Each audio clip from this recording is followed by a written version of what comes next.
iniciando este tríduo pascal e celebrando hoje esta missa da Ceia do Senhor, nós queremos olhar a nossa caminhada litúrgica, eclesial, humana, que estamos realizando e tentar olhar os elementos que nós acreditamos que Deus nos aponta através da própria celebração de hoje. Hoje, de modo muito particular, nós nos voltamos para o serviço, para o esvaziamento de Deus, expresso de modo muito concreto em Jesus. Nós chamamos isso de kenosis, né?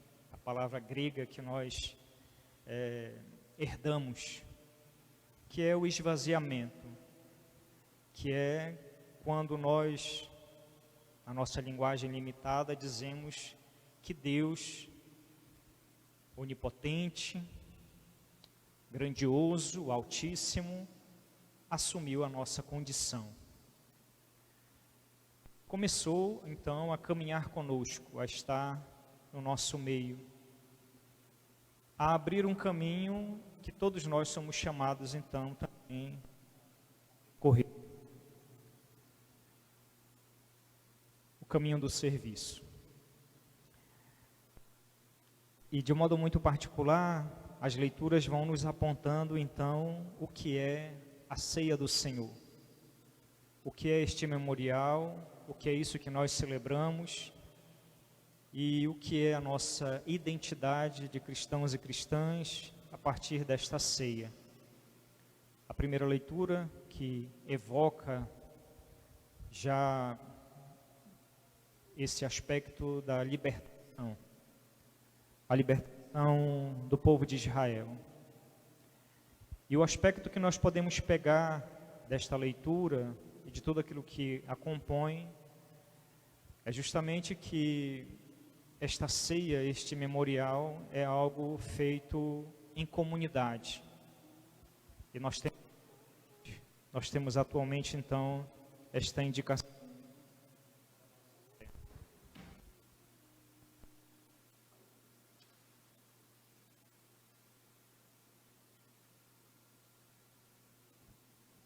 Temos, então, esta indicação da nossa fé. Ninguém se salva sozinho. Nossa fé é de comunidade, igreja, assembleia reunida. E esses tempos que nós vivemos agora, meio que já nos coloca nisso que é essencial para a nossa vida. Quando isolados, em quarentena,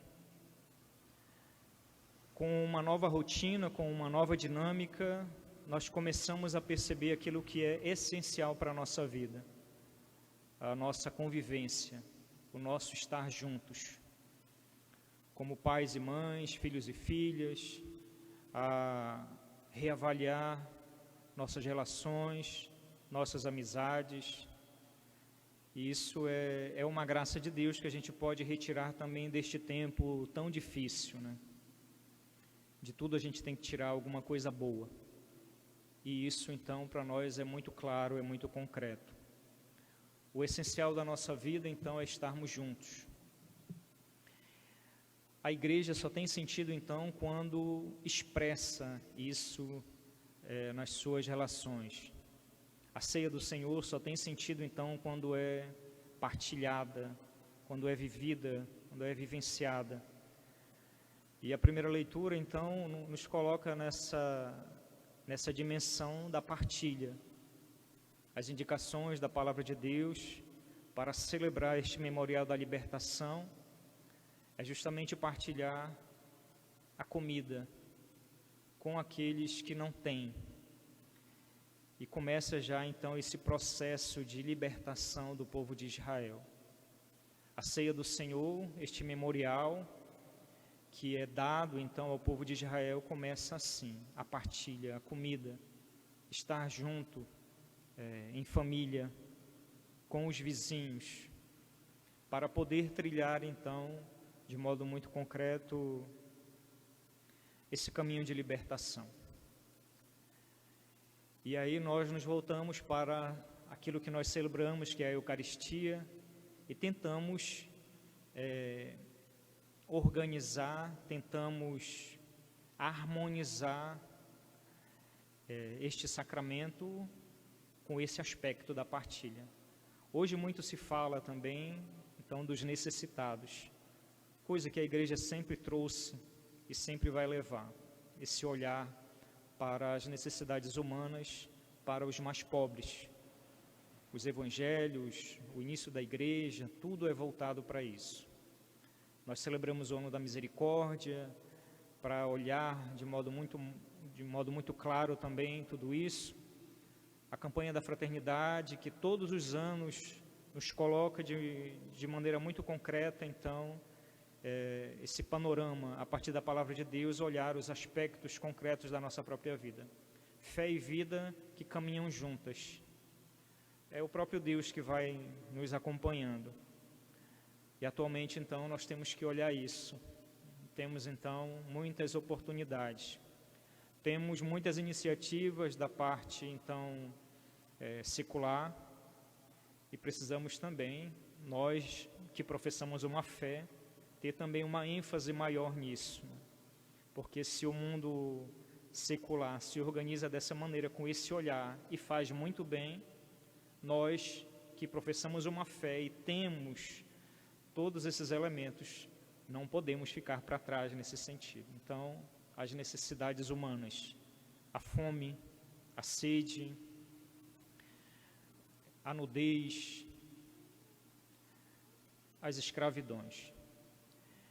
E aí o apóstolo Paulo, então, coloca também esse outro aspecto da ceia do Senhor, este memorial. É a libertação do pecado, aquilo que nos afasta de Deus, aquilo que nos desfigura enquanto humanidade. O sacramento, então, vai preenchendo toda a nossa vida dessa maneira. Olhar os pobres, as necessidades, é olhar também a nossa própria vida, essa própria caminhada, e perceber que Deus, que cuida de nós, nos dá essas orientações.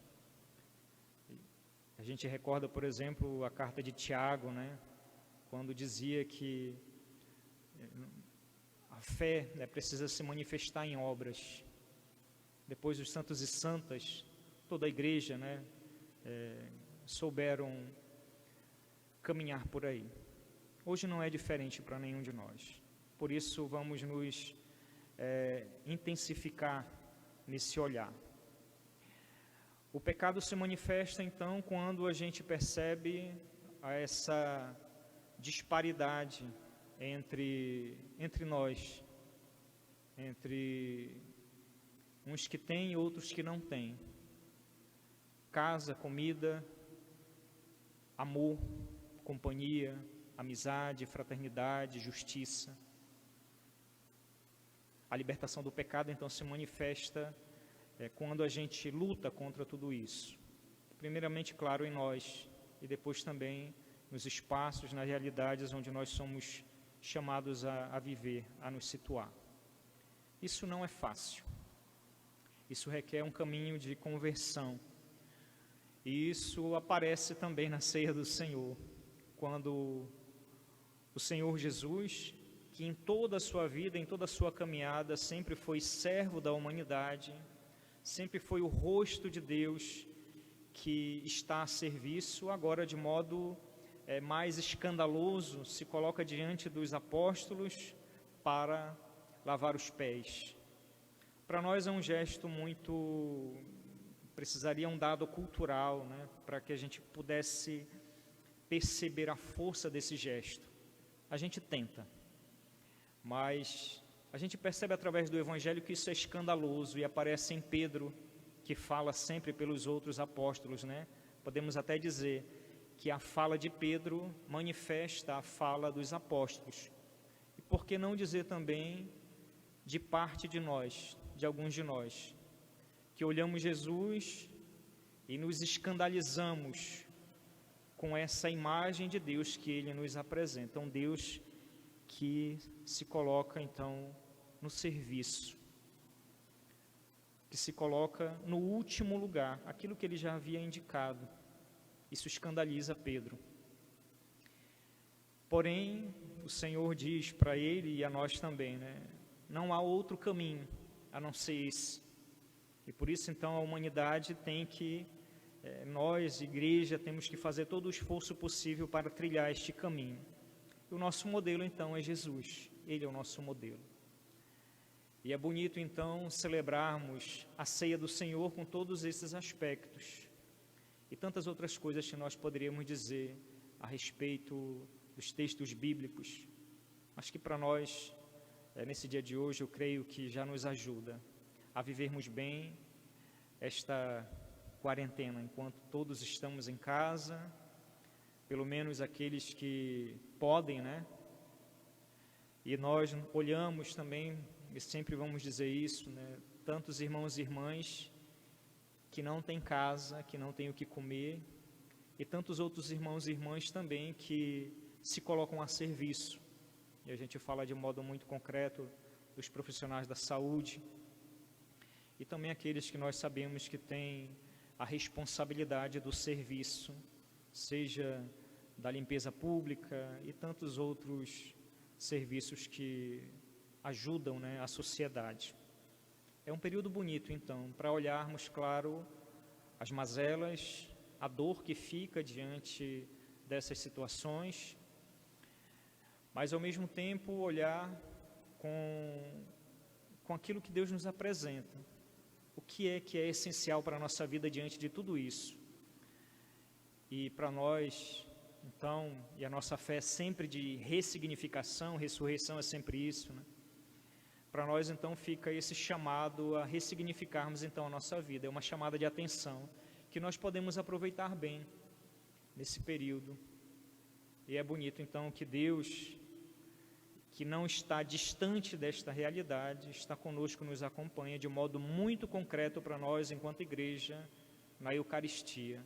Nosso Deus caminha conosco, se faz alimento, se faz comida, para que nós, uma vez experimentando a sua companhia, aurindo da sua própria força, possamos também confirmar tantos irmãos e irmãs.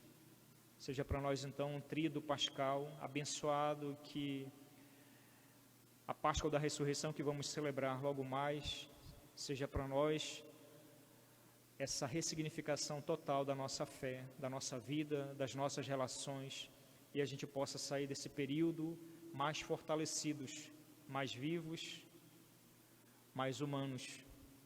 E que o Senhor possa dizer, como disse a Pedro, a gente não precisa mais se lavar, mas senão algumas partes, A palavra de Deus, os sacramentos, a oração, tantos instrumentos que Deus colocou à nossa disposição.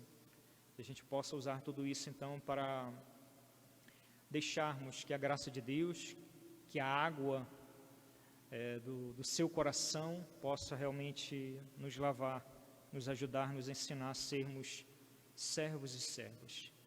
Essa é a nossa identidade de igreja, essa é a nossa identidade de cristãos e cristãs, essa é a nossa identidade de filhos e filhas.